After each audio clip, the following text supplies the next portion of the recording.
नमस्कार, one liner MCQ series में आप सभी का बहुत बहुत स्वागत है। रोज हम बायोलॉजी के एमसीक्यूज जो हैं, बायोलॉजी के वन लाइनर्स यहाँ पे डिस्कस करते हैं और ऑलमोस्ट वो हम डायरेक्टली याद ही हो जाएंगे आपको अगर आप ये लेक्चर अटेंड करेंगे। चलिए देखिए, पहला सवाल देखिए कि एंटी हिस्टामिन्स के बारे में पूछा है कि एंटी हिस्टामिन्स एक तरह की ड्रग्स होती हैं। तो नाम से पता चल रहा होगा, एंटी का मतलब होता है खिलाफ यानी अगेंस्ट, और उसके आगे जिस ड्रग का नाम दिया है या फिर जो भी आपको नेम दिया है उसके खिलाफ मतलब वो काम करेंगी। तो बेसिकली एंटी हिस्टामिन्स क्या करती हैं, हिस्टामिन जो काम करता है उसके अगेंस्ट काम करेंगी और हिस्टामिन के इफेक्ट्स को कम करेंगी। और हिस्टामिन का रोल सबसे ज़्यादा होता है एलर्जीज़ के अंदर। तो एलर्जीज़ के अंदर ईजिली एंटी हिस्टामिन्स को प्रिस्क्राइब किया जाता है। आपको अलग दो तरह के लिम्फोसाइट्स बताने हैं कौन कौन से हमारे ब्लड में। दो तरह के लिम्फोसाइट्स प्रेजेंट होते हैं, एक होते हैं बी लिम्फोसाइट्स और दूसरे होते हैं टी लिम्फोसाइट्स। बी और टी लिम्फोसाइट्स दोनों का फॉर्मेशन कहाँ पे होता है? दोनों का ही फॉर्मेशन होता है बोन मैरो सेल्स के अंदर। पर उसके बाद में अगर मैच्योरेशन की बात करी जाए तो बी लिम्फोसाइट्स जो है उनका मैच्योरेशन बोन मैरो के अंदर ही होता है, लेकिन टी लिम्फोसाइट्स आकर के कहाँ पे मैच्योर होते हैं? थाइमस के अंदर, जो थाइमस ग्लैंड प्रेजेंट है हमारी बॉडी में उसके अंदर। आपको ट्रू रिब्स बतानी है कि कितनी होती है, तो हमारे पास टोटल 12 पेयर रिब्स के प्रेजेंट हैं। उनमें से जो शुरुआती 7 पेयर हैं उनको ट्रू रिब्स कहा जाता है, ठीक है।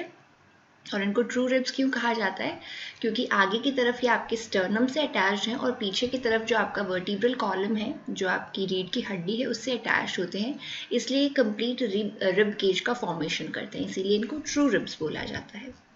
आगे सेम रिब्स का ही सवाल आपसे है कि फ्लोटिंग रिब्स किन्हें कहा जाता है। तो देखिए, आखिर की जो दो जोड़ी रिब्स की है 11th और 12th, ये दोनों जो है आगे की तरफ कहीं पे भी कोई अटैचमेंट इनका नहीं होता है। तो सिंपली अगर इसको आप वर्टिब्रल कॉलम मानोगे तो आपकी 11th और 12th रिब सिर्फ इस तरह से हवा में ही है। मतलब ऐसा लग रहा है ऑब्वियसली इनको देख करके कि यहीं पे फ्लोट कर रही है, क्योंकि आगे इनका कोई अटैचमेंट नहीं है, ये सिर्फ पीछे की तरफ से अटैच है। अगर आप देखो इस तरह से कुछ दिखेंगी, तो इनके लिए हमने क्या वर्ड यूज़ किया है? Floating ribs. ये होती है आपकी 11th और 12th पेयर। पहला वर्टिब्रा जो आपका है, देखिए ये नेम्स के हैं, अलग से इनको नाम दिया गया, सर्वाइकल वर्टिब्रा, या फिर अगर पूरे आपकी जो 33 वर्टिब्री है वर्टिब्रल कॉलम के अंदर, उनमें से जो सबसे पहली बोन है उसको एटलस नाम से जाना जाता है, और इसी तरह जो सेकेंड आपका वर्टिब्रा है उसको एक्सिस के नाम से जाना जाता है, ठीक है। देन आपकी एक बोन होती है विच इज़ नोन एज हाइऑइड, जो सिचुएटेड होती है आपको स्कल के साथ में एसोसिएटेड होती है, बट उसको स्कल के साथ में हम गिनते हैं। हाइऑइड एक यू शेप की बोन होती है और आपका जो टंग है, टंग के अटैचमेंट्स में वो रिलेटेड होती है। स्कल की एकमात्र मूवेबल बोन आपको बतानी है, कौन सी ऐसी बोन है जो पूरे स्कल में सिर्फ एक ही बोन है जो मूव करती है, और वो कौन सी है? जैसे मैं बात कर रही हूँ तो मेरी मैंडिबल, लोअर जॉ जो है, सिर्फ यही बोन है पूरे आपके स्कल में जो कि मूवेबल है, okay, mandible. Immunity which is present from birth, जो जन्म से ही इम्यूनिटी प्रेजेंट है किसी बच्चे के अंदर, जो पैदा हुआ है तब से उसमें जो इम्यूनिटी प्रेजेंट है उसको क्या बोलूँगी? उसे हम कहते हैं इन्नेट इम्यूनिटी। और इसी तरह से एक तरह की इम्यूनिटी वो होती है जो आप लाइफ टाइम के अंदर एक्वायर करते हो। जैसे आपको किसी तरह का कोई इन्फेक्शन हुआ, उस इन्फेक्शन की वजह से आपकी बॉडी में क्या हुआ? एंटीबॉडीज़ का फॉर्मेशन होगा, आप उस इन्फेक्शन को फाइट करोगे, तो उस इन्फेक्शन की वजह से आपको जो इम्यूनिटी मिलती है उसे कहते हैं एक्वायर्ड इम्यूनिटी, यानी कि वो आपने एक तरह से अपने जीवन काल में कमाई है उस इम्यूनिटी को। फॉल्स रिब्स आपसे पूछा है, तो ट्रू रिब्स आपकी थी शुरू की 7 पेयर रिब्स, 11th और 12th आपकी कौन सी थी? फ्लोटिंग रिब्स थी। तो इनके बीच वाली कौन कौन सी हो गई? 8th, 9th और 10th। 8th, 9th और 10th पेयर जो रिब्स है इनको फॉल्स रिब बोला जाता है, ओके। पेल्विक ग्रिडल की कैविटी आपको बतानी है कौन सी है, तो पेल्विक ग्रिडल जो है ये एसोसिएटेड है आपके लोअर लिम्ब से, आपके पैर से एसोसिएटेड है, तो वहां पे हाँ, pelvic ग्रिडल and pectoral girdle. 1 second, pelvic girdle की आपको बोन पूछी है एंड पेक्टोरल गर्डल की पूछी है। तो बेसिकली यहाँ पे जो क्वेश्चन 613 और 614 है, इसमें थोड़ा सा मिसमैच हो गया है। क्या हुआ है वो? पेल्विक गर्डल जो आपका होता है, जो आपकी पेल्विस बोन है, वो आपकी स्टार्ट होती है जहाँ पे आपका वर्टिब्रल कॉलम या आपकी रीढ़ की हड्डी जहाँ पे खत्म होती है, ठीक है। तो यानी कि आपका जो लोअर लिम्ब है, लेग्स के ऊपर का जो बोन का फॉर्मेशन है पूरा, दैट इज पेल्विस। और पेक्टोरल गर्डल जो है वो आपका रिलेटेड होता है शोल्डर से। तो यहाँ पे एक्चुअली जो नेम्स है वो रिवर्स हो गए हैं, ठीक है। तो पेल्विक गर्डल की जो कैविटी अगर आपको पूछा जाए, यानी ऐसी कौन सी कैविटी है जहाँ पे आप आकर के आपकी जो लेग्स की बोन है, जो फीमर है, वो अटैच होती है, तो इसका आंसर कौन सा होगा? इसका आंसर होगा एसिटाब्यूलम। ठीक है, एसिटाब्यूलम वो कैविटी है जिसके अंदर फीमर जो बोन है उसका हेड जाकर के फिक्स हो जाता है और वहाँ पे बनता है ball and socket joint. Similarly pectoral girdle जो आपका शोल्डर जॉइंट है, वहाँ की जो कैविटी है उसको हम कहते हैं glenoid cavity. Okay, the transparent front part of the eye, जो आपका आई का जो व्हाइटिश पार्ट आपको विजिबल होता है, ठीक है, वो जो ट्रांसपेरेंट पार्ट है उसके सामने पूरी आई के आपके आगे, उसको क्या कहते हैं? उसे हम कहते हैं कॉर्निया। सिमिलरली आपसे पूछा है कि लाइट सेंसिटिव लेयर कौन सी है आई के अंदर, तो रेटाइना लाइट सेंसिटिव लेयर है जिसके ऊपर rods and cone cells present होते हैं जो कि आपको कलर सेंस बताते हैं कि कैसा कलर है, या फिर अगर आपको रात के टाइम पे अगर आप कुछ देख रहे हो तो उससे भी आपको पता चलता है। यानी कि ऐसा नहीं है कि आपको रात में कंप्लीटली विजिबल नहीं होती हैं चीज़ें, होती है, जो वो किसकी वजह से होती है? रॉड्स की हेल्प से। डीडीटी का फुल फॉर्म है, अगेन बहुत ही सिंपल है, डीडीटी को एक कॉमन पेस्टिसाइड की तरह यूज़ किया जाता था। फुल फॉर्म है इसका डाइक्लोरो डाइफेनाइल एंड ट्राइक्लोरोइथीन। ओके, आपको नाइट्रोजिनस वेस्ट बताए गए हैं, यहाँ पे यूरिया बताया है और यूरिक एसिड बताया है। ये आपकी बॉडी से रिमूव कौन से ऑर्गन से किए जाते हैं? तो किडनीज वो ऑर्गन है जो हमारी बॉडी से जितने भी नाइट्रोजिनस वेस्ट है, भले ही वो यूरिया हो, यूरिक एसिड हो, या सिमिलरली और वेस्ट है जैसे हिप्यूरिक एसिड हो, क्रिएटिनिन हो, ठीक है, इन सबको रिमूव हम कहाँ से करते हैं? बॉडी से। इन सबको हम रिमूव करते हैं with the help of kidneys. Kidneys जो है ह्यूमन बॉडी के अंदर कौन से सिस्टम का पार्ट है? ये हमारे एक्सक्रीटरी सिस्टम का पार्ट है। ठीक है, अगला सवाल है कि ट्रांसपिरेशन जो है, ट्रांसपिरेशन किस चीज़ में सहायता करता है? तो ट्रांसपिरेशन बेसिकली क्या है? ग्रीन लीव्स के अंदर जो स्टोमेटा प्रेजेंट है, यहाँ पे मेनली हम ग्रीन लीव्स के बारे में ही कहते हैं, बट वो स्टेम और कहीं पे भी हो सकते हैं। ग्रीन लीव्स के ऊपर जो स्टोमेटा प्रेजेंट है, यहाँ से जो लीफ हमेशा वाटर का लॉस करती रहती है, पानी को ट्रांसपायर करती रहती है, इवेपोरेट कर देती है, वो प्रोसेस है इवेपोरेशन। और ये पानी की डेफिशिएंसी की वजह से क्या होगा? रूट्स और ज़्यादा वाटर एब्जॉर्ब करेंगी, तो एब्जॉर्प्शन ऑफ वाटर होता है ट्रांसपिरेशन की हेल्प से। इसी तरह आपके जो साइलम और फ्लोएम, उनके अंदर जो वाटर और फूड का मूवमेंट है, वो भी यहाँ से जो नेगेटिव प्रेशर अप्लाई होता है उस वजह से होता है। तो that is again upward movement जो वाटर का होगा जाइलम के थ्रू, मिनरल्स का भी जाइलम के थ्रू होता है। तो ये सारी एक्टिविटीज़ आपकी होती हैं ट्रांसपिरेशन की हेल्प से। डाउन सिंड्रोम आपसे पूछा है, डाउन सिंड्रोम किस तरह से होता है? डाउन सिंड्रोम आपका हो जाता है 21 क्रोमोसोम की ट्राइसोमी की वजह से। अब ट्राइसोमी का क्या मतलब है? नॉर्मली आपके पास में क्या होना चाहिए था? 21st हार्मोन एक मदर से होना चाहिए था, एक फादर से होना चाहिए था। यहाँ पे आपका क्या होता है? ये जो दो क्रोमोसोम्स की जगह एक और एडिशनल क्रोमोसोम प्रेजेंट होता है, तो ये क्रोमोसोम फाइनली क्रोमोसोम नंबर 21 3 हो जाते हैं संख्या में, इसे हम कहते हैं ट्राइसोमी। हीमोफीलिया एक सेक्स लिंक डिजीज है। सेक्स लिंक में भी अगर आप सेक्स लिंक डिजीजेस आप कौन सी को कहोगे? अगर वो या तो एक्स क्रोमोसोम से रिलेटेड हो या फिर वाई क्रोमोसोम से। और हीमोफीलिया एक एक्स लिंक्ड डिजीज है, एक्स क्रोमोसोम के साथ में ये आगे जनरेशन में स्प्रेड करती है। क्लाइनफेल्टर सिंड्रोम कब होगा? तो देखिए हमारे अंदर टोटल नंबर ऑफ जो अगर हम एक फीमेल के यहाँ पे क्रोमोसोम्स मेंशन करें तो वो होते हैं 44 + XX। और अगर यहाँ पे सिमिलरली अगर आप मेल का क्रोमोसोम यहाँ पे मेंशन करोगे तो हो जाएगा 44 + XY। इसमें इनके अंदर किसी में भी अगर एक एडिशनल एक्स क्रोमोसोम प्रेजेंट होगा तो वो आपका कौन सा हो जाएगा? Klinefelter syndrome. कौन सा जेनेटिक डिसऑर्डर है जिसके अंदर डिफेक्टिव ब्लड क्लोटिंग होता है? ब्लड क्लोटिंग जिसमें ठीक से नहीं होता है, हीमोफीलिया के अंदर ही होता है। हीमोफीलिया को इसके साथ साथ क्या है? रॉयल डिजीज भी बोला जाता है। हीमोफीलिया के अंदर आपके 2 फैक्टर्स होते हैं क्लोटिंग फैक्टर्स 8 और 9, उनमें से कोई एक एब्सेंट होता है। ठीक है, हीमोफीलिया को रॉयल्स डिजीज भी कहा जाता है। क्यों कहा जाता है? क्योंकि बहुत सारी रॉयल फैमिली की कोई एक मेंबर थी, कोई एक लेडी थी जिनके अंदर हीमोफीलिया डिजीज थी, और क्योंकि ये एक एक्स लिंक्ड डिजीज है इस वजह से उस महिला जो थी, उन फीमेल जो थी, उनसे और जनरेशन्स में भी आ गई है। तो ये रॉयल फैमिली के अंदर है क्योंकि डिजीज इसीलिए इसे रॉयल डिजीज के नाम से भी जाना जाता है। सिकल सेल एनीमिया के अंदर कहाँ पे प्रॉब्लम होती है? जो ये डिजीज़ है उसमें क्या एबनॉर्मल होता है? तो यहाँ पे हीमोग्लोबिन एबनॉर्मल होता है। हीमोग्लोबिन की चेंज जो होती है वहाँ पे जेनेटिक लेवल पे एक डिफेक्ट आ जाता है, पॉइंट म्यूटेशन हो जाता है एक जगह पे, जिस वजह से हीमोग्लोबिन में यहाँ पे कुछ एबनॉर्मेलिटी होती है। जेनेटिक्स जो टर्म है ये किसने दिया था? जेनेटिक्स टर्म जो है ये विलियम बैटसन के द्वारा दिया गया है। ठीक है, लेकिन फादर ऑफ जेनेटिक्स या फिर जेनेटिक्स के बारे में जितनी भी चीज़ें आगे बताई थी उनकी शुरुआत कहाँ से हुई थी? मेंडल से। साइंस की वो ब्रांच आपको बतानी है जहाँ पे आप इनहेरिटेंस वंशानुगतता के बारे में पढ़ते हैं कि किस तरह से कैरेक्टर्स जो है वो एक जनरेशन से दूसरे जनरेशन में कैसे जा रहे हैं। उसे आप क्या कहते हैं? उसे हम कहते हैं जेनेटिक्स। जेनेटिक्स के अंदर हम इनहेरिटेंस, वेरिएशन, हेरिडिटी इन सब की स्टडी करते हैं। ओके, आपको पूछा है कि पहली जो स्टडी हुई थी इनहेरिटेंस के ऊपर वो किसके ऊपर हुई थी? वो करी गई थी मेंडल ने सबसे पहली स्टडी करी थी कोई भी इनहेरिटेंस के ऊपर जो थी वो, और उन्होंने किस पे करी थी? पी प्लांट पे, दैट इज पाइसम सेटाइवम। हो सकता है आपको डायरेक्टली पी ना दे करके उसका साइंटिफिक नेम दे दें, तो पी का साइंटिफिक नेम क्या होगा मटर का? Pisum sativum. लीजा है, उसका ए ब्लड ग्रुप है, आपको बताना है कि वो किससे ब्लड डोनेट नहीं कर सकती है अपना।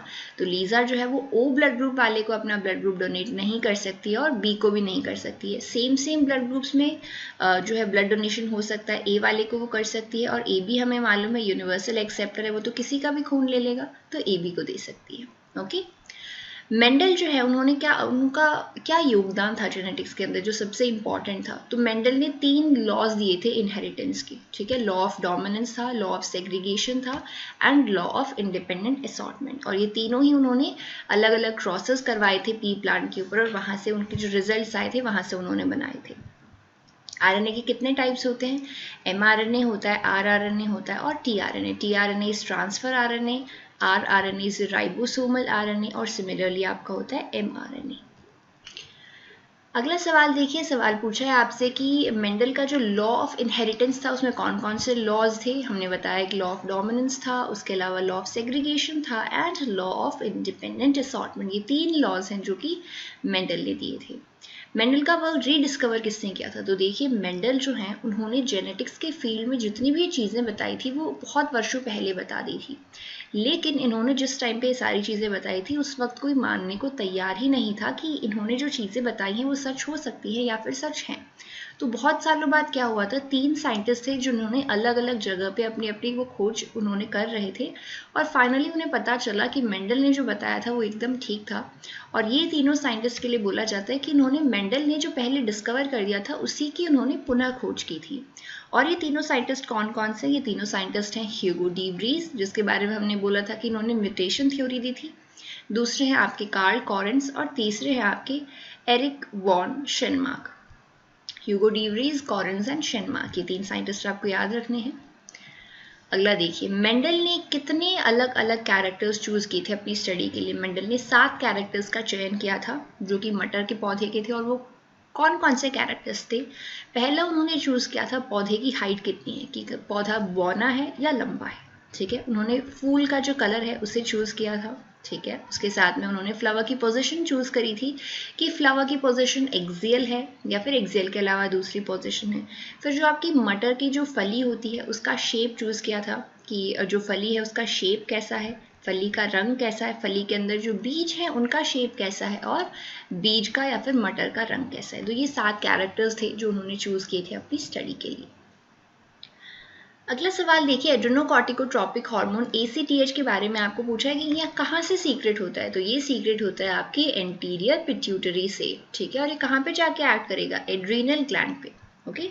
और वहाँ पे जाकर के कॉर्टिकॉइड्स जो है आपके ग्लूकोकॉर्टिकॉइड्स और मिनरलोकॉर्टिकॉइड्स उनको रिलीज करवाता है। आपको बताना है कि वो एकमात्र कौन सा हार्मोन है जो पिट्यूटरी ग्लैंड के इंटरमीडिएट लोब से रिलीज होता है। तो ये इंपॉर्टेंट क्वेश्चन है क्योंकि यहाँ पे सिर्फ एक ही हार्मोन है, तो हो सकता है आपसे पूछा जाए। तो इंटरमीडिएट लोब से एक हार्मोन है जिसका नाम है MSH, मेलेनोसाइट स्टिमुलेटिंग हार्मोन। ये हार्मोन रिलीज होता है पिट्यूटरी ग्लैंड के इंटरमीडिएट लोब से, ठीक है। अगर ADH का हाइपोसीक्रेशन हो रहा है किसी में, ADH is anti diuretic hormone, उसका अगर हाइपोसीक्रेशन मतलब कम सीक्रेट होना, कम अगर स्रावित हो रहा है किसी पर्सन के अंदर, तो उसे कौन सी डिसीज हो सकती है? उसे हो सकती है डायबिटीज इंसिपिडस। तो यहाँ पे ध्यान रखना है, ये आपका नॉर्मल जो शुगर है वो डायबिटीज नहीं है, वो शुगर होता है डायबिटीज मेलाइटस, ठीक है। लेकिन अगर ADH की डेफिशिएंसी है तो कौन सी डिजीज होगी? Diabetes insipidus. एड्रीनल ग्लैंड कहाँ पे सिचुएटेड है? एड्रीनल ग्लैंड को सुप्रा रीनल ग्लैंड भी बोला जाता है। ऐसा क्यों? क्योंकि ये किडनीज के ऊपर सिचुएटेड होते हैं, ठीक है। तो अगर इस तरह से अगर आप किडनीज को ड्रॉ करते हैं तो किडनीज के ऊपर इस तरह से यहाँ पे 2 ग्लैंड ड्रॉ करी जाती हैं जो ऑलमोस्ट कैप्स की तरह अपीयर होती है किडनी की, और इनकी पोजीशन क्या है कि किडनी के सुपीरियर इनकी लोकेशन होती है किडनी के ऊपर। एड्रीनल ग्लैंड्स के लिए दूसरा नाम इसीलिए कौन सा यूज किया जाता है, सुप्रारीनल ग्लैंड्स। ईसोफेगस या फिर आपका जो फूड पाइप है वो कितनी, उसकी लंबाई कितनी होती है, वो होता है 25 to 30 सेंटीमीटर लेंथ है सिर्फ आपकी ईसोफेगस की, ठीक है। हॉर्मोन्स आपको बताने जो कि एड्रीनल कॉर्टेक्स से रिलीज होते हैं। तो आपका जो एड्रीनल ग्लैंड है उसके दो पार्ट्स होते हैं, कॉर्टेक्स होता है और एक मेड्यूला होता है, ठीक है। तो जो बाहर का पार्ट है ग्लैंड का, अगर ये आप ग्लैंड मानोगे, ओके, तो ये जो बाहर का पार्ट है यहाँ पे ये आपका होगा कॉर्टेक्स और अंदर का पार्ट होगा वो होगा मेड्यूला। आपसे पूछा है कॉर्टेक्स के अंदर कौन कौन से हार्मोन्स रिलीज होंगे, तो वहाँ पे आपके रिलीज होंगे कॉर्टिसोल रिलीज होगा, एल्डोस्टेरॉन और कुछ एंड्रोजन्स जैसे कि टेस्टोस्टेरॉन वगैरह या ईस्ट्रोजन वगैरह भी रिलीज हो सकते हैं। किडनी को सप्लाई करने वाली आर्टरी कौन सी है, किडनी को सप्लाई करने वाली आर्टरी होती है रीनल आर्टरी। सिमिलरली वेन कौन सी होगी, रीनल वेन हो जाएगी, ओके। WBCs के टाइप्स बताने हैं आपको, तो WBCs पहले तो ए ग्रेनुलोसाइट और ग्रेनुलोसाइट इस तरह होते हैं और फिर आगे और उनका डिवीजन होता है जो हमने डायरेक्टली यहाँ पे सेल्स आपको मेंशन करी हुई हैं। सेल्स आपकी है मोनोसाइट्स हैं, लिम्फोसाइट्स हैं, इओसिनोफिल्स हैं, बेसोफिल्स हैं और न्यूट्रोफिल्स हैं, ठीक है। तो आपको इओसिनोफिल्स की जगह एसिडोफिल्स भी कहीं पे मिल सकता है। तो ये सिंपली सेल्स के नाम है, या फिर आपको यही क्वेश्चन ऑपोजिट तरीके से भी पूछा जा सकता है कि न्यूट्रोफिल्स क्या एक तरह का WBC है। तो ये सब चीज़ें। नॉर्मल काउंट बताना है आपको WBC का ब्लड में कितना होता है, तो 4500 से लेकर के 11000 WBC पर माइक्रोलीटर, ये तो नॉर्मल काउंट है WBC का, ये आप याद रखेंगे। और प्लेटलेट्स का कितना है, 1.5 लाख से 4.5 लाख पर माइक्रोलीटर ऑफ ब्लड। तो यहाँ पे ये WBC और RBC का नॉर्मल काउंट है ब्लड के अंदर। तो आपसे पूछा जा सकता है कि प्लेटलेट्स का काउंट कौन से डिजीज में डिक्रीज हो जाता है, तो डेंगू जिनको हो जाता है उनको आपने सुना होगा कि उनको प्लेटलेट्स चढ़ाई जाती हैं, तो प्लेटलेट्स कम हो जाती है डेंगू के अंदर। एग लेइंग मैमल्स आपको बताने हैं कौन से, तो मैमल्स ओवीपैरस नहीं होते हैं, एग नहीं ले करते, कुछ एक्सेप्शंस हैं। तो इस तरह के क्वेश्चन एग्जाम्स में पूछे जाते हैं। प्लेटिपस और एकिडना, ये दो नाम आपको याद रखने हैं, ये दोनों मैमल्स हैं, बट ये क्या करते हैं, ये अंडे देने वाले मैमल्स हैं, ओके। इसी तरह से ओवोविविपैरस अगर आपसे पूछा जाए तो कंगारू आपका आंसर हो जाएगा, ठीक है। The amount of light entering the eye, आपकी आंख के अंदर कितनी अमाउंट ऑफ लाइट एंटर हुई है, कहाँ से कंट्रोल करी जाती है। तो देखिए ये आपका जो आई है, आपकी आई का ये जो बीच में काला वाला पार्ट हम ड्रॉ करते हैं, ठीक है। यहाँ पे अगर आपने देखा होगा, मतलब देखा तो नहीं होगा पर मैं बता देती हूँ कि इससे बोला जाता है प्यूपिल। और ये प्यूपिल जो है इसके अंदर ये इस तरह से अपने डायमीटर चेंज करता रहता है। अगर कम लाइट की रिक्वायरमेंट होती है तो वो सिकुड़ जाएगा, तो कम लाइट एंटर करेगी आंख के अंदर, और जब डायमीटर इंक्रीज हो जाता है तो ज़्यादा लाइट जो है वो आंख में एंटर करेगी। तो राइट आंसर यहाँ पे होगा प्यूपिल। आपको बतानी है वो मिनिमम डिस्टेंस जहाँ तक कोई भी एक जो यंग इंडिविजुअल है, युवा जो है एक, वो नॉर्मली देख सकता है। आंख से कितनी मिनिमम डिस्टेंस होनी चाहिए जहाँ तक आप देख सकते हो, तो एटलीस्ट अगर आप कोई भी चीज़ बहुत क्लोज रख के पढ़ रहे हो तो कम से कम उसके बीच में 25 सेंटीमीटर का डिस्टेंस होना चाहिए। 25 सेंटीमीटर डिस्टेंस से कम पे अगर आप रखोगे, यानी अगर बहुत ज़्यादा क्लोज होगा तो आप उसे ठीक से देख नहीं पाओगे अगर आपका विजन नॉर्मल है तो ये इंपॉर्टेंट है, ठीक है। नॉर्मल विजन के आदमी के लिए बात करी गई है ये, ओके। रेटाइना पे जो इमेज बनती है, आप जो भी चीज़ देखते हो वो किस तरह की होती है, वो रियल इमेज बनती है लेकिन वो इन्वर्टेड इमेज बनती है। तो आप कहोगे लेकिन हमें तो कोई भी चीज़ इन्वर्टेड नहीं दिखती, हमें तो सीधी दिखती है। तो देखिए यहाँ पे रेटाइना के बाद में आपका ब्रेन जो है वो उस इमेज को प्रोसेस करता है और उसके बाद में फाइनली आपको जो चीज़ दिखती है वो इरेक्ट ही दिखती है, यानी कि वो जैसी है वैसी ही दिखती है, आपको उल्टी नहीं दिखती है, ओके। ह्यूमन आई के अंदर जो इमेज बनती है ऑब्जेक्ट की, वो कहाँ बनती है, वो इमेज बनती है रेटाइना के ऊपर, ठीक है। अब कोई पर्सन है, उससे पास की चीज़ें जो है वो एकदम साफ दिखती है, बट उससे दूर की चीज़ें हैं वो साफ से नहीं दिखती हैं। तो उसमें कौन सा दृष्टि का उसमें वो हो सकता है, जो चीज़ देख नहीं पा रहा है, कौन सा आई का डिफेक्ट हो सकता है, तो उसमें मायोपिया हो सकता है। और मायोपिया यूजुअली चिल्ड्रन में ज़्यादा देखने को मिलता है, स्कूल गोइंग जो चिल्ड्रन है उनके अंदर। तो यूजुअली वो यही कहते हैं कि लास्ट बेंच पे बैठने से हमें ब्लैक बोर्ड का साफ विजिबल नहीं होता है, तो दैट इज़ यूजुअली मायोपिया। आपको बताने कितनी प्रोबेबिलिटी होगी कि किसी भी प्रोजेनी के अंदर लड़का होने की, या फिर सिमिलरली यही पूछा जा सकता है कि कितनी प्रोबेबिलिटी होगी एक लड़की होने की। तो 50% प्रोबेबिलिटी होती है एक लड़का और लड़की दोनों की होने की, यानी रेशियो अगर आपसे पूछा जाए तो हमेशा होगा 1:1, ओके। होमोलोगस ऑर्गन्स कौन से होते हैं? होमोलोगस ऑर्गन्स वो होते हैं जिनकी स्ट्रक्चर सेम होती है। Structure same in the sense यानी उनका बोन स्ट्रक्चर सिमिलर हो सकता है उसमें थोड़ा बहुत इवोल्यूशन हो, बट धीरे धीरे क्या है, उन्होंने अलग अलग जगह पे रहने की वजह से उन ऑर्गेनिजम्स ने अपने फंक्शंस के अकॉर्डिंग अपने विंग्स जो है या फिर कोई भी जो ऑर्गन है उसको अलग फंक्शन के लिए अडेप्ट कर लिया। ठीक है, दो ओविडक्ट जो होते हैं ह्यूमन फीमेल्स के अंदर, ओविडक्ट क्या होते हैं? फेलोपियन ट्यूब को बोला जाता है। वो दोनों ओविडक्ट मिलकर के एक बैग के अंदर यूनाइट करते हैं, इलास्टिक बैग के अंदर, उसका नाम बताना है। तो सेंटर में आपका यूट्रस होता है और यूट्रस के यहाँ पे साइड्स में दोनों आपकी जो फेलोपियन ट्यूब्स हैं वो प्रेजेंट होती हैं। ठीक है, तो ये दोनों आकर के कहाँ पे जुड़ती हैं? यूट्रस के अंदर। जब एक एनिमल है अपने आप को उस पीसेस में जब तोड़ लेता है, ठीक है, और हर पीस से एक नया ऑर्गेनिज्म बन जाता है, उससे आप क्या कहते हैं? उस प्रोसेस को कहते हैं फ्रेगमेंटेशन। ये भी एक तरह का एसेक्सुअल रिप्रोडक्शन है। IUCD intra uterine contraceptive devices किसके लिए होती है? कॉन्ट्रासेप्शन के लिए होती हैं, प्रेगनेंसी को अवॉइड करने के लिए होती हैं। प्यूबर्टी एज बतानी है मेल्स की, तो मेल्स के अंदर प्यूबर्टी ऑलमोस्ट शुरू होती है 12 से 14 वर्ष की उम्र में।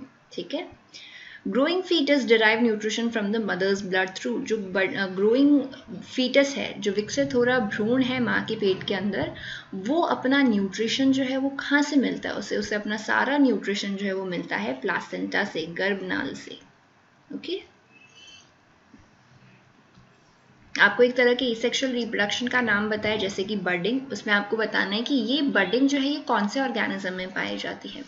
तो एक एग्जांपल यहाँ पे आपको दिया हुआ है, बर्डिंग आपको यीस्ट में मिल जाएगी। ऑफस्प्रिंग जो है is almost identical to the parent. कौन से तरह का रिप्रोडक्शन ऐसा है जिसमें जो संतान है वो अपने जनक की एकदम हूबहू होती हैं, एकदम समरूप होती हैं? तो ऐसा होता है एसेक्सुअल रिप्रोडक्शन के अंदर। ऐसा सेक्सुअल रिप्रोडक्शन में नहीं होगा, क्योंकि सेक्सुअल रिप्रोडक्शन में वेरिएशंस प्रेजेंट होते हैं। वेरिएशंस यहाँ पे म्यूटेशन की वजह से आ सकते हैं, या फिर यहाँ पे जब मियोसिस होता है, मियोसिस के अंदर जब क्रॉसिंग ओवर होगा, क्रॉसिंग ओवर से यहाँ पे आ सकते हैं। इसलिए सेक्सुअल रिप्रोडक्शन के अंदर जो ऑर्गेनिजम्स है, जैसे सेक्सुअल रिप्रोडक्शन ह्यूमन बींग्स में प्रेजेंट होता है, तो किसी भी पर्सन के जो संतान है उसके लिए आप ये नहीं कह सकते कि वो हूबहू जनक के समान है, उसे आप क्लोन नहीं कह सकते हो। क्यों? क्योंकि वहाँ पे हो सकता है कुछ म्यूटेशन हुआ हो, कोई क्रॉसिंग ओवर हुआ हो, इसलिए। सर्जिकल मेथड जो है कॉन्ट्रासेप्शन के वो कौन से हैं जो परमानेंटली उसमें प्रिवेंट कर देते हैं जो भी प्रेगनेंसी के चांसेस हैं उनको? उसमें दो प्रोसेस है, मेल और फीमेल के लिए डिफरेंट है। एक होता है ट्यूबेक्टमी और दूसरा होता है वेसेक्टमी। ठीक है, ट्यूबेक्टमी जो है, ट्यूबेक्टमी फीमेल्स के लिए होता है। सबसे पहले याद रखने वाली बात है, ट्यूबेक्टमी में क्या होगा? कोई ट्यूब होगी पक्का, तो ट्यूब कौन सी होगी? फेलोपियन ट्यूब होगी। तो फेलोपियन ट्यूब जो है उसका एक टुकड़ा काट दिया जाता है और दोनों जो एंड्स हैं उसके उनको बांध दिया जाता है। ठीक है, डिफरेंट एक साथ नहीं बांधा जाता है, अलग अलग जगह बांध दिया। तो ट्यूब का कनेक्शन आपने रोक दिया तो क्या होगा? यहाँ पे जो ओव्यूल्स होंगे, जो एग्स होंगे वो पहुंच नहीं पाएंगे, तो वहाँ पे फर्टिलाइजेशन भी नहीं होगा। सिमिलरली वेसेक्टमी है, वेसेक्टमी में जो स्पर्म डक्ट है, वास डिफरेंस, उसको कट करके एक पार्ट उसका रिमूव किया जाता है और बाकी जो पार्ट है, जैसे ये पार्ट है अगर, तो इसको वापस जो है वो टाई कर दिया जाता है। जैसे यहाँ पे मान लीजिए ऐसे टाई कर दिया, तो यहाँ पे जो गैप बन गया इस वजह से स्पर्म्स का ट्रांसफर नहीं हो पाएगा। सेम चीज़ है। फेलोपियन ट्यूब का दूसरा नाम क्या है? फेलोपियन ट्यूब को ओविडक्ट के नाम से भी जाना जाता है। अगर एक महिला है वो कॉपर टी इस्तेमाल कर रही हैं, तो क्या आप ये कह सकते हो कि ये कॉपर टी उसको सेक्सुअली ट्रांसमिटेड डिजीजेस से भी प्रोटेक्ट करेगा? नहीं, ऐसा हम बिल्कुल नहीं कह सकते हैं। क्यों? कॉपर टी एक इंट्रा यूटेराइन डिवाइस है, ये आपको प्रेगनेंसी से प्रोटेक्ट कर सकता है, कॉन्ट्रासेप्टिव प्रॉपर्टी है इसकी, STD से प्रोटेक्ट करने की प्रॉपर्टी नहीं है। तो अगर आपसे पूछा जाए आप एक ऐसा कॉन्ट्रासेप्टिव मेथड बताइए जहाँ पे STD से भी प्रिवेंट किया जा सके, तो वो कौन से होंगे? वो होगा कॉन्डम्स। कॉन्डम्स का यही एक एडिशनल एडवांटेज होता है कि इनमें सेक्सुअली ट्रांसमिटेड डिसीजेस जो है वो फैल नहीं पाती हैं। Okay, they protect you from sexually transmitted diseases. Fusion of the male gamete and female gamete to form a zygote, उसको क्या कहते हैं? जब मेल गैमेट और फीमेल गैमेट का फ्यूजन है उस प्रोसेस को क्या कहेंगे? फर्टिलाइजेशन।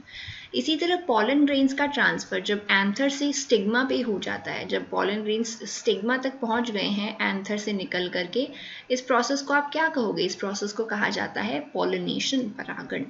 बाइनरी फिजन क्या है? बाइनरी फिजन में कुछ नहीं है, सिंपली एक ऑर्गेनिज्म है वो क्या करेगा, एक सेल जो है वो डिवाइड होकर के दो नए ऑर्गेनिजम्स बना देती है, ठीक है। तो बाइनरी फिजन आपको मिलेगा अमीबा के अंदर। तो बाइनरी फिजन में जैसे एक ऑर्गेनिज्म ने दो ही ऑर्गेनिज्म को बनाया, वैसे मल्टीपल फिजन में क्या होगा, एक जो है एक ऑर्गेनिज्म एक वो बहुत सारे ऑर्गेनिजम्स बना देगा, ठीक है। फ्लावर के आपको एसेसरी पार्ट्स बताने, फ्लावर के एसेसरी पार्ट्स होते हैं कैलिक्स और कोरोला या फिर सेपल्स एंड पेटल्स। क्यों? क्योंकि उनका रिप्रोडक्टिव कोई भी फंक्शन नहीं होता है। रीजनरेशन आपको कहाँ कहाँ मिल सकता है? रीजनरेशन के लिए आपको दो इंपॉर्टेंट एग्जाम्पल्स यहाँ पे दिए, प्लेनेरिया में मिल सकता है, हाइड्रा में मिल सकता है, इसी तरह आपकी जो स्टार फिश है उसमें भी मिल सकता है, ठीक है। जेस्टेशन पीरियड बताना, ह्यूमन बींग्स में कितना होता है? 9 मंथ्स का बोला जाता है। डेज के अंदर अगर आप बोलोगे कितना होगा? 280 डेज, ठीक है। तो 280 डेज 9 मंथ से थोड़ा एडिशनल है। मल्टीपल फिजन कहाँ पे मिलेगा? जो मैंने आपको बताया, यहाँ पे एक ऑर्गेनिज्म जब डिवाइड करेगा तो दो नहीं बहुत बहुत सारे और नए ऑर्गेनिज्म बना देगा। ये होता है आपका प्लाज्मोडियम में, और प्लाज्मोडियम क्या करता है? मलेरिया कॉज करता है, ठीक है। एसटीडी से प्रिवेंट करने के लिए अगर आपको एक कॉन्ट्रासेप्टिव मेथड बताना है तो वो कौन सा होगा? कॉन्डम। डबल फर्टिलाइजेशन जो है, डबल फर्टिलाइजेशन ये किसका यूनिक इवेंट है? डबल फर्टिलाइजेशन जो है ये केवल और केवल एंजियोस्पर्म्स में पाया जाता है। और डबल फर्टिलाइजेशन में दो प्रोसेस होती हैं, डबल क्योंकि नाम में ही आपको दिख रहा है, और वो डबल कौन कौन सी होती हैं? तो यहाँ पे ट्रिपल फ्यूजन होता है जिसकी वजह से क्या होता है? एंडोस्पर्म का फॉर्मेशन। और दूसरा होता है सिंगैमी जिसमें मेल गैमेट यानी कि pollen tube, sorry not pollen tube, pollen grain और आपका जो ओवम है, इन दोनों का फ्यूजन होता है, ठीक है। ह्यूमन बींग्स का अगर आप न्यूट्रिशन बताओ तो ह्यूमन बींग्स किस तरह के होंगे? ह्यूमन बींग्स ओमनीवोरस होते हैं, यानी कि कुछ हर्बीवोर्स भी की तरह भी बिहेव करेंगे और कुछ कार्निवोर की तरह, यानी मीट ईटिंग भी होते हैं और आपके नॉर्मल प्लांट्स के ऊपर डिपेंड करने वाले भी होते हैं। तो हम उनके लिए जो वर्ड यूज करते हैं जिनका न्यूट्रिशन दोनों तरह का होता है उन्हें हम कहते हैं ओमनीवोरस। एनवायरनमेंट का फंक्शनल यूनिट क्या होता है? इकोसिस्टम जो है वो एनवायरनमेंट का फंक्शनल यूनिट होता है।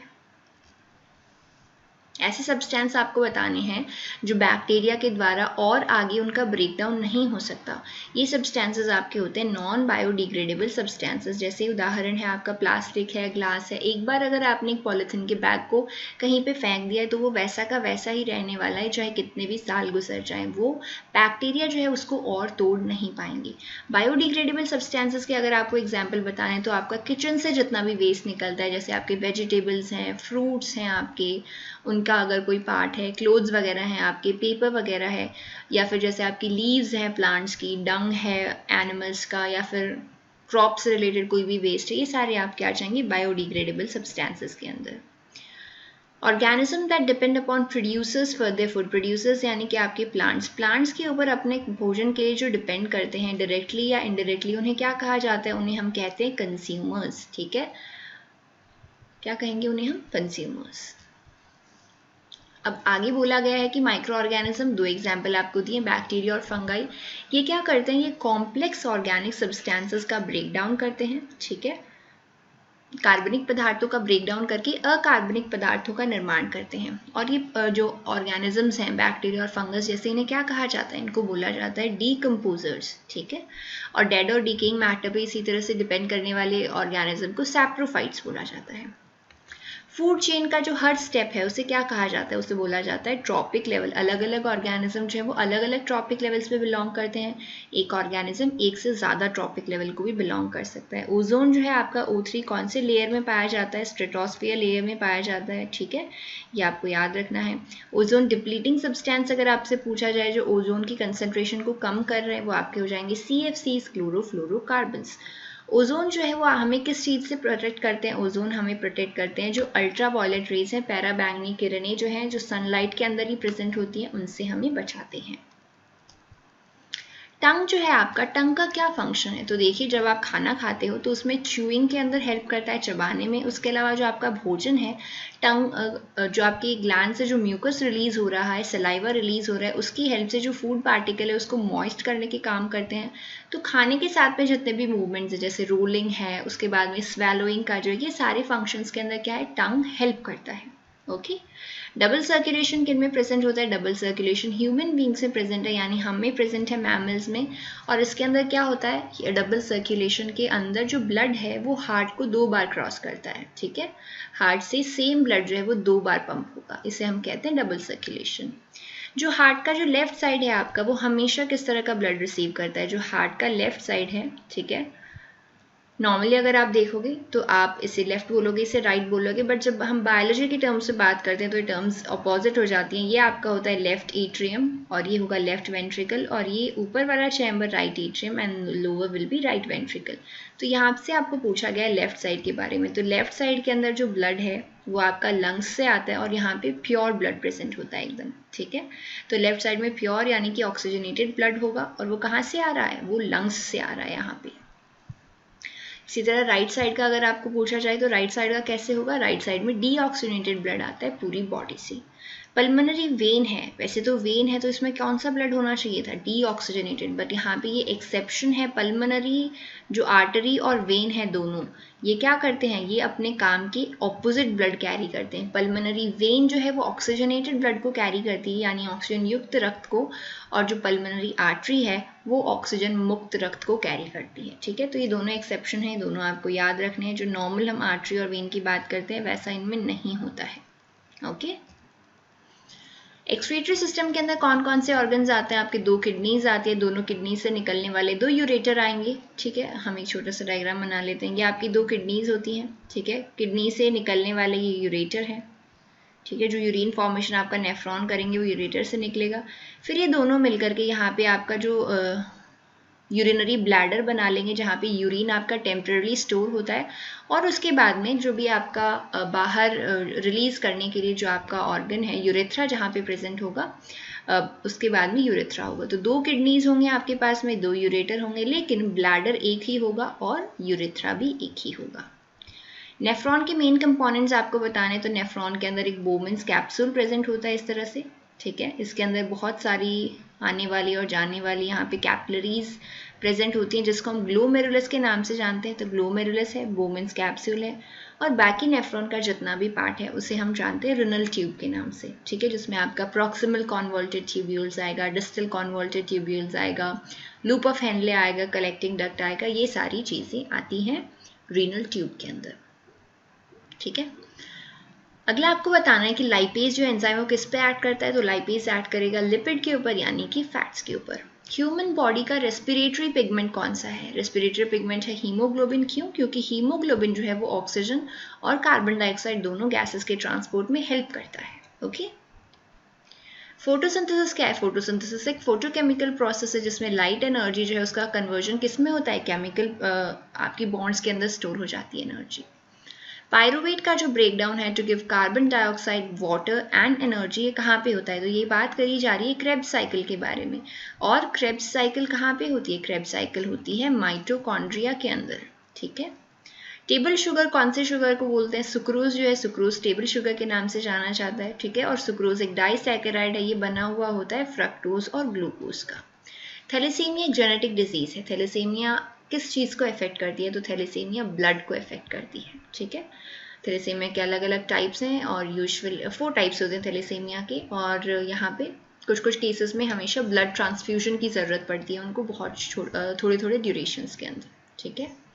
तो ये 100 MCQs हमारे यहाँ पे ख़त्म होते हैं। Thank you and have a nice day.